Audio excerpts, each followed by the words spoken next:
વડાપ્રધાન નરેન્દ્ર મોદી રાજ્યસભામાં રાષ્ટ્રપતિના અભિભાષણ પર આભાર પ્રસ્તાવને જવાબ આપી રહ્યા છે. તેમણે કહ્યું, 60 વર્ષ પછી એવું બન્યું છે કે 10 વર્ષ પછી એક સરકાર પાછી આવી છે. આ ઘટના અસામાન્ય છે. કેટલાક લોકો જાણી જોઈને તેમનાથી મોં ફેરવીને બેઠા હતા, કેટલાકને સમજાયું નહીં. સમજનારાઓએ એવો હોબાળો મચાવ્યો કે તેમણે દેશની જનતાના નિર્ણયને બ્લેકઆઉટ કરવાની કોશિશ કરી છે. હું છેલ્લા 2 દિવસથી જોઈ રહ્યો છું કે આખરે તેઓ હાર સ્વીકારી રહ્યા છે અને અમારી જીત પણ અમને સ્વીકારે છે. ત્યારે વડાપ્રધાનના ભાષણ દરમિયાન વિપક્ષે હંગામો ચાલુ રાખ્યો હતો. 32 મિનિટના ભાષણ બાદ વિપક્ષે ગૃહમાંથી વોકઆઉટ કર્યું હતું. તેના પર અધ્યક્ષ જગદીપ ધનખડે કહ્યું હતું કે તેઓ મારા તરફ નહીં પરંતુ બંધારણ તરફ પીઠ ફેરવી રહ્યા છે. વડાપ્રધાને કહ્યું, તેઓ દેશવાસીઓ દ્વારા આપવામાં આવેલા આદેશને પચાવી શકતા નથી. ગઈકાલે તેના તમામ પ્રયત્નો નિષ્ફળ ગયા હતા. તેથી જ આજે તેઓ મેદાન છોડીને ભાગ્યા છે. ફેડરલિઝમનું મહત્વ હું અનુભવથી શીખ્યો છું. તેથી જ જ્યારે G20 સમિટ યોજાઈ ત્યારે અમે તેને દિલ્હીમાં યોજી શક્યા હોત, મોદીના વખાણ કરી શક્યા હોત, પરંતુ અમે દેશના ઘણા રાજ્યોમાં કાર્યક્રમોનું આયોજન કર્યું, આ દિશામાં કામ કર્યું છે અને જેથી વિશ્વને તે રાજ્યની તાકાત ખબર પડે. મંગળવારે બપોરે 1 વાગ્યે ફુલરઈ ગામમાં આ દુર્ઘટના સર્જાઈ હતી. સીએમ યોગી પણ બુધવારે સવારે 11:30 વાગ્યે હાથરસ પહોંચ્યા હતા. તેમણે જિલ્લા હોસ્પિટલમાં ઘાયલો સાથે મુલાકાત કરી હતી. વહીવટીતંત્રનો પ્રથમ રિપોર્ટ સામે આવ્યો છે, જેમાં કહેવાયું છે કે ભોલે બાબાની ચરણરજ લેવાના કારણે આ દુર્ઘટના થઈ હતી. બાબાના સેવકોએ લોકો સાથે ધક્કામુક્કી કરી હતી. પછી ભીડ બેકાબૂ બની હતી અને નાસભાગ મચી હતી. યુપીના હાથરસમાં ભોલે બાબાના સત્સંગ બાદ મચેલી નાસભાગમાં 122 લોકોના મોત થયા.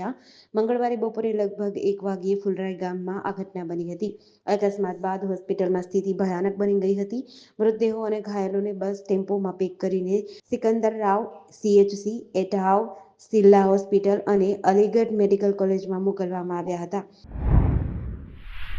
સુરતના ભેસ્તાન વિસ્તારમાં એકલારા ભાણોદરા રોડ પર અવાવરૂ જગ્યાએથી શંકાસ્પદ ડ્રમ મળી આવ્યું હતું.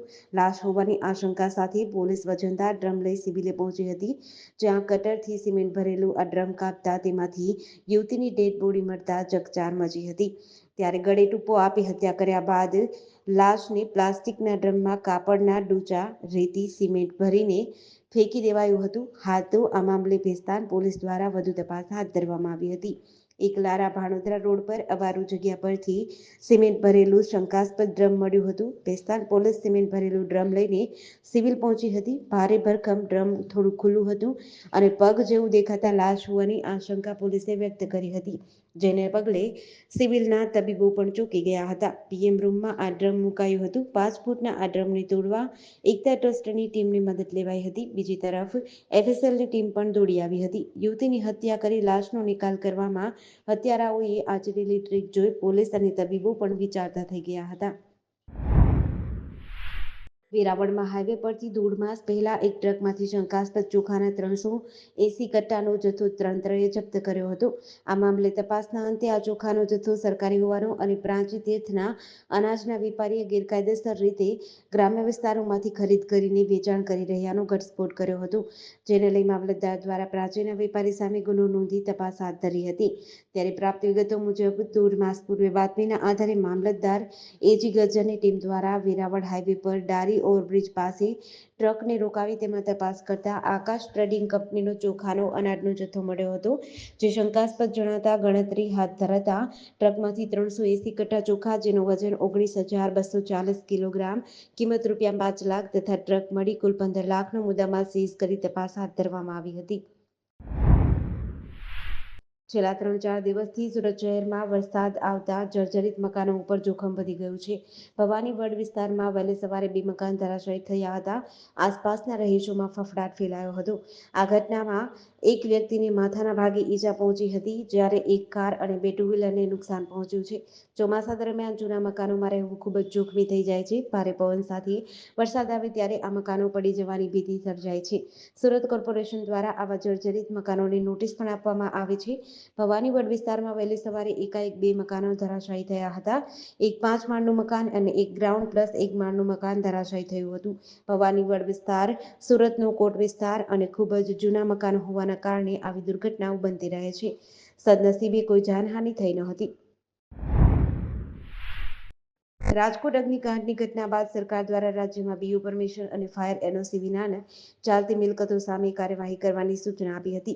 Game zone, hotel, cafe, restaurant, શાળા અને પ્રેસ સ્કૂલો સહિતની મિલકતોની મ્યુનિસિપલ કોર્પોરેશન દ્વારા સીલ કરવામાં આવી હતી. જોકે હવે ગુજરાત હાઈકોર્ટમાં રાજકોટ અગ્નિકાંડ મુદ્દે સુનાવણીના એક દિવસ પહેલા જ સીલ મારવામાં આવેલી સ્કૂલો અને પ્રી સ્કૂલોને ખોલી આપવામાં આવશે. 300 રૂપિયાના સ્ટેમ્પ પર નોટરાઇઝ્ડ બાંહેધરી પત્ર આપવાનો રહેશે. ફાયર સેફ્ટી કે સર્ટિફિકેટ ન હોય તેમને સર્ટિફિકેટ મેળવવા માટે 30 દિવસનો સમય અપાશે અને સર્ટિફિકેટ મળ્યા બાદ જ ઉપયોગ કરવાની શરતે સીલ ખોલવામાં આવશે. જ્યારે બાંધકામ નિયમિત કરાયેલું ન હોય તેમને બાંધકામ નિયમિત કરાવવા માટે 3 માસના સમય માટે સીલ ખોલવાની કાર્યવાહી કરવામાં આવશે. જો કોઈ ઘટના બનશે તો તેના માટે સ્કૂલ સંચાલકો પોતે જવાબદાર રહેશે. પ્રી સ્કૂલો માન્ય બીયુ પરમિશન અને ફાયર સેફ્ટી સર્ટિફિકેટ ધરાવતા નથી, જેથી તેઓ ફાયર સેફ્ટી સર્ટિફિકેટ મેળવે કે રિન્યૂ કરાવી શકે તે માટે જરૂરી કાર્યવાહી હાથ ધરી શકે અને તેને લઈને ફક્ત ફાયર સેફ્ટી સર્ટિફિકેટ કોમ્પ્લાયન્સની કાર્યવાહી હાથ ધરવા 30 દિવસની મુદત આપવામાં આવી છે. તાલાલા તાલુકાના ગીરના જંગલની બોર્ડર ઉપર છેવાડે આવેલ જાવંત્રી ગીર ગામની માંગણી મુજબ ગામની બાજુમાં આવેલ વન વિભાગની પીએફની 41 પૈકી જમીનમાંથી 6.62 એકર જમીન નવા ગામતળ માટે મંજૂર થઈ હતી. આ જમીન ઉપર દબાણ થયા હોય આ દબાણો દૂર કરવા તેમજ તેમાં સવારથી ડેમોલેશન શરૂ કરાયું હતું. આ દરમિયાન આ ગામના નવા ગામતળ ઉપર દબાણો પૈકી 6,700 ચોરસ મીટરના દબાણો દૂર કરવામાં આવ્યા હતા. ગામતળની જમીન ઉપર પેશકદમીમાં આવેલ રહેણાંકના મકાનો ચોમાસા બાદ દૂર કરવા તમામ દબાણકારોને તાકીદ કરવામાં આવી હતી. જાવંત્રી ગીર ગામે થયેલ દબાણ હટાવ કામગીરીમાં તાલાલા મામલતદાર બિંદુબેન કુબાવત, નાયબ મામલતદાર મીરભાઈ તથા રાઠોડભાઈ, તાલુકા પંચાયત સર્કલ ઓફિસર સંજય ચાવડા વગેરે જોડાયા હતા. અમદાવાદ શહેરના પારડી વિસ્તારમાં મહાલક્ષ્મી 4 રસ્તા પાસે આવેલા વર્ધમાન ફ્લેટની સીડીનો ભાગ તૂટી પડ્યો હતો. ફ્લેટમાં મકાનોમાં ફસાયેલા 16 લોકોને ફાયર બ્રિગેડની ટીમ દ્વારા હાઇડ્રોલિક પ્લેટફોર્મ વડે 16 લોકોને સહી સલામત નીચે ઉતારવામાં આવ્યા હતા. ઘટનામાં કોઈ પણ જાનહાનિ થઈ નથી. વર્ષો જૂના ફ્લેટ હતા અને અચાનક જ વરસાદ પડ્યો ત્યારબાદ સીડી તૂટી પડતા લોકો ફસાયા હતા. ફાયર બ્રિગેડની રેસ્ક્યુ ટીમ દ્વારા 2 માળના 10થી વધુ મકાનોમાં ફસાયેલા લોકોને બહાર કાઢવાની કામગીરી શરૂ કરવામાં આવી હતી. હાઇડ્રોલિક પ્લેટફોર્મ વડે ફ્લેટમાં ઘરમાં ફસાયેલા લોકોને બારી અને બારણા બંનેમાંથી ધીમે ધીમે નીચે ઉતારવામાં આવ્યા હતા. કુલ 16 જેટલા લોકો અને ફાયર બ્રિગેડની ટીમે ધીમે ધીમે સીડી વડે નીચે ઉતાર્યા હતા. આ ઘટનામાં કોઈ જાનહાનિ થઈ નથી.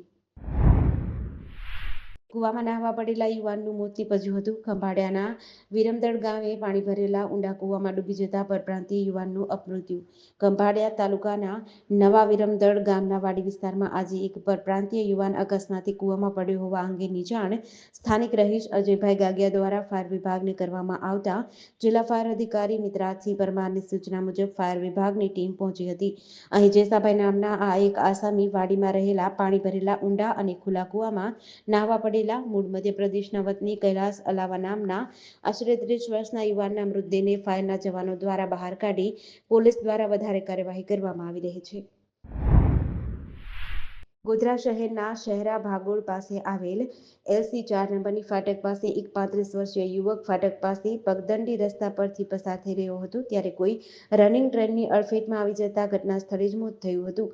બનાવની જાણ ગોધરા રેલવે પોલીસને થતાં તાત્કાલિક દોડી આવી હતી અને લાશનો કબજો મેળવી PM અર્થે મોકલી આપવામાં આવી હતી. આ બનાવ સંદર્ભે ગોધરા રેલવે પોલીસ સ્ટેશનના ASI મનહરભાઈ જોખનાભાઈએ જણાવ્યું હતું કે વહેલી સવારે 4 વાગ્યાની આસપાસ ગોધરા તાલુકાના સારંગપુર ભાતીજીના ઘોડાફળિયામાં રહેતા જયદીપસિંહ રણજીતસિંહ જાદવ ગોધરા શહેરના શહેરા ભાગોળ ફાટક પાસે પગદંડી રસ્તા પરથી પસાર થતા હતા ત્યારે કોઈ રનિંગ ટ્રેનની અડફેટે આવતા માથાના ભાગે ગંભીર ઈજાઓ થતા મોત નીપજ્યું હતું.